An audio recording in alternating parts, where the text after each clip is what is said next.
So let's start today's class. Okay, although it is the first class of geography, but I would like to underline the importance of the strategy of preparation. मैं बताना चाहता हूँ कि strategy कैसे होनी चाहिए, although हम लोग जानते हैं कि कैसे होनी चाहिए। एक बार फिर से देखते हैं उसको। देखिए, हर कोई ये पूछता है कि जब प्रिपरेशन स्टार्ट करते हैं तो क्या उसको CGPSC की तैयारी करनी चाहिए, या उसको UPSC की तैयारी करनी चाहिए, या उसको व्यापम की तैयारी करनी चाहिए, या उसको किसी और एग्ज़ाम की तैयारी करनी चाहिए। लोग पर्टिकुलर एग्ज़ाम्स को टारगेट करते हैं, और मुझे लगता है कि कहीं ना कहीं एक फ्लॉड अप्रोच है। फ्लॉड अप्रोच इसलिए है क्योंकि देखिए, आप जिस एग्ज़ाम की तैयारी कर रहे हैं, है ना, ज़रूरी नहीं है कि वो टारगेट आपको मिल ही जाए, है ना, ज़रूरी नहीं कि वो पोस्ट आपको मिल ही जाए। तो इस तरह से हम जो टारगेट्स होते हैं लाइफ में, उसको हम लोग दो पोस्ट में बांट सकते हैं, दो टाइप्स में बांट सकते हैं। एक होता है आपका ड्रीम जॉब, जो आप चाहते हो, ओके। दूसरा होता है job for survival.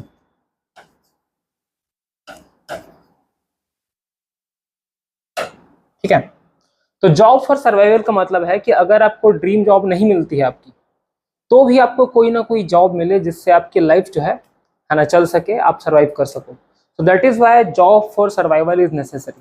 Okay, so that whatever you have invested in your education till date, मतलब आपने जो भी इन्वेस्ट किया है आज तक अपने लाइफ में एजुकेशन में, कम से कम उसका फल, उसका फ्रूट जो है आपको मिल सके। तो इसीलिए जॉब फॉर सर्वाइवल जरूरी है। ड्रीम जॉब मिलना ना मिलना, it depends upon your hard work as well as luck also. So हमारा उद्देश्य क्या होना चाहिए कि हम एक ऐसी तैयारी करें जिससे हम बहुत जल्दी एम्प्लॉयबल हो जाए, मतलब हम जल्दी से कोई ना कोई एग्जाम क्रैक कर लें। और ऑल्दो वो जॉब हमारा ड्रीम जॉब नहीं होगा, लेकिन अगर हम कोई से भी जॉब में अपना पैर जमा लेते हैं तो हम बाद में उस जॉब पे रह के फर्दर प्रिपरेशन कर सकते हैं। तो इसलिए जॉब फॉर सर्वाइवल जरूरी है। तो अगर आपको डायरेक्टली आपकी ड्रीम जॉब मिल जाती है, इट्स वेल एंड गुड, आपका टारगेट आपको मिल गया, इट्स वेरी गुड।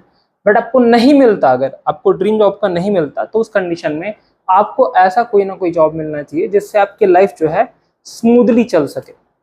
ठीक है, अब जितने भी एग्जाम है, चाहे वो SSC हो, चाहे वो किसी भी स्टेट की PSC हो, या फिर UPSC हो, या फिर हमारी स्टेट की जैसे CG व्यापम की बात करते हैं तो CG व्यापम का नाम ले लेते हैं, तो CG व्यापम, इन सारे ही एग्जाम्स को क्रैक करने के लिए कुछ चीजें हैं जिनको पढ़ना पड़ता है। ये चीजें कॉमन है सारे एग्जाम्स में, और वो चीजें क्या हैं? वेल, पहला जो है वो है आपका GS। आपको GS पढ़ना ही पड़ेगा हर एग्जाम को क्वालिफाई करने के लिए। GS के अलावा जो दूसरी चीज है वो है एप्टीट्यूड, जो आपको पढ़ना ही पड़ेगा किसी भी एग्जाम को क्रैक करने के लिए। और जो तीसरी चीज है दैट इज लैंग्वेज। वो क्या है? लैंग्वेज। लैंग्वेज की अगर बात आती है तो हमको दो लैंग्वेजेस पढ़नी ही पड़ेंगे, है ना। कौन कौन सी लैंग्वेजेस? एक है आपका इंग्लिश, और दूसरा आपका हिंदी। तो इन तीन चीजों की डिमांड जो है सारे एग्जाम्स में रहेंगी। सारे एग्जाम्स के लिए आपको ये तीन चीजें जो हैं पढ़नी पड़ेंगी। तो हम क्यों ना इन चीजों को ऐसे पढ़ें, या इन सब्जेक्ट्स को ऐसे पढ़ें कि एक बार का जो प्रिपरेशन हो वो सारे एग्जाम्स में हमारी हेल्प करे। मतलब जो पहला प्रिपरेशन होता है वो क्या होना चाहिए? हॉलिस्टिक होना चाहिए, प्रॉपर होना चाहिए। तो इसके लिए हमारी स्ट्रैटेजी क्या होगी कि हम जब नोट्स बनाएंगे तो हम शुरू के 3-4 पन्नों को छोड़ देंगे, उसमें प्रॉपर इंडेक्सेशन करेंगे। इंडेक्सेशन करेंगे तो इससे ये क्लियर हो जाएगा कि कौन कौन से पेजेस में हमने कौन कौन से टॉपिक्स को डील किया हुआ है। और उससे जब भी हम किसी एग्जाम की तैयारी करते हैं और उसका सिलेबस देखते हैं और उसमें अगर टॉपिक्स मेंशन हैं तो उन टॉपिक तक पहुंचना बहुत ही आसान हो जाएगा। तो ये पहली रिक्वायरमेंट है। और जहां तक GS की बात है, मैं कोशिश करूंगा कि मैं आपको दी बेस्ट ऑप्टिमम कंटेंट दूं, ताकि आपको और बाकी बुक्स में उसको खोजना ना पड़े। हमारे जो नोट्स होंगे वो 3-4 बुक्स का मिक्सचर होते हैं, so it will be the best. और किसी भी कॉम्पिटिटिव एग्जाम को क्रैक करने के लिए नंबर ऑफ रिपीटिशंस जो होते हैं वो ज्यादा होना चाहिए, और जो सोर्सेज होने चाहिए वो क्या होने चाहिए? लिमिटेड होने चाहिए।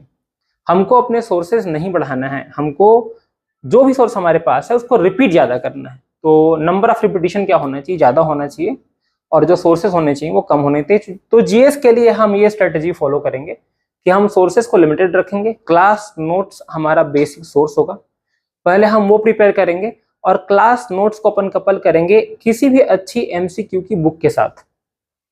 उसके अलावा उसके बाद अगर आपको एड ऑन करना है आप एड ऑन कर सकते हो, आप डिफरेंट बुक्स पढ़ सकते हो। Book reading is essential skill we can say, ठीक है ना। उसके बाद जहां तक बात आती है किसकी, एप्टीट्यूड की, हालांकि हमने यहाँ पर इसको सेकंड नंबर पे रखा है या सेकंड रैंकिंग पे रखा है, लेकिन जहां तक एप्टीट्यूड की बात है, एप्टीट्यूड का प्रिपरेशन रोज डेली बेसिस पे होना चाहिए। बात ये नहीं है कि क्या एग्जाम में एप्टीट्यूड आएगा, जिस तरीके से आपका फिजिकल एक्सरसाइज जो होता है वो आपकी बॉडी के लिए अच्छा होता है, वैसे ही जो एप्टीट्यूड होता है वो आपका मेंटल एक्सरसाइज होता है। अगर आप एप्टीट्यूड की बात करते हो तो एप्टीट्यूड से होता क्या है, आप कंपेल हो जाते हो अपने ब्रेन को क्रिटिकली सोचने के लिए, मजबूर करने के लिए। तो जब आप अच्छे से सोचते हो, अपना क्रिटिकल स्किल्स जो है, एनालिटिकल स्किल्स यूज करते हो, तो आपका ब्रेन भी उस तरीके से डेवलप होता है। तो एप्टीट्यूड जरूरी है। और ऊपर से अगर हम एग्जाम्स की बात करें, लेट से अगर मैं सीजी व्यापम की बात करता हूं, तो जीएस अपने आप में एक बहुत बड़ा और बहुत लेंदी पोर्शन है और कोई गारंटी नहीं है कि क्वेश्चन कहां से आएंगे। बट एप्टीट्यूड में जो चैप्टर्स हैं वो सर्टेन है। अगर प्रॉफिट एंड लॉस है तो प्रॉफिट एंड लॉस अगर एग्जाम में आ रहा है तो प्रॉफिट एंड लॉस आएगा, तो ये मैटर नहीं करता है कि किस बुक से आ रहा है। अगर आपको प्रॉफिट एंड लॉस के क्वेश्चन सॉल्व करने आते हैं तो वो सारे एग्जाम में आपकी हेल्प करेगा। अगर एलसीएम एचसीएफ से क्वेश्चन आ रहा है तो आप एसएससी के एग्जाम की बात करो, बैंकिंग की बात करो, सीजी व्यापम की बात करो, किसी भी एग्जाम की बात करो, है ना, अगर आपके वो चैप्टर्स क्लियर हैं तो आपके जो क्वेश्चंस हैं उन चैप्टर से रिलेटेड वो हर जगह बनेंगे। तो एप्टीट्यूड को पढ़ना बहुत जरूरी है क्योंकि इसका वेटेज हर एग्जाम में बढ़ता जा रहा है। उसके बाद तीसरा है लैंग्वेज। अब जहां तक लैंग्वेज की बात है, जो बड़ी गलती करते हैं लोग वो ये होता है कि लोग ग्रामर पे बहुत ज्यादा फोकस करते हैं, दोनों ही लैंग्वेजेस के, हिंदी के भी और इंग्लिश के भी। तो जहां तक हिंदी की बात है, जितने भी एग्जाम हैं जो क्वेश्चंस होते हैं वो ग्रामर ओरिएंटेड होते हैं, मतलब जो क्वेश्चन होते हैं वो ग्रामर से पूछे जाते हैं।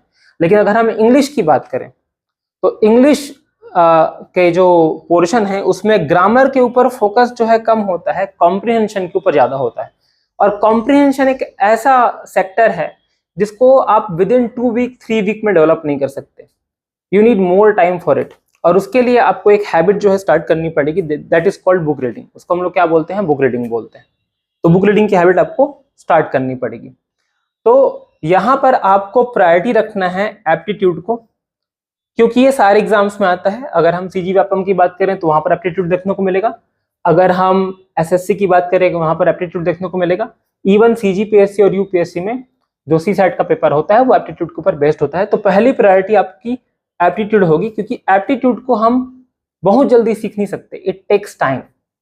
तो एप्टीट्यूड हमारी पहली प्रायोरिटी होगी। दूसरी प्रायोरिटी हमारी लैंग्वेज होगी,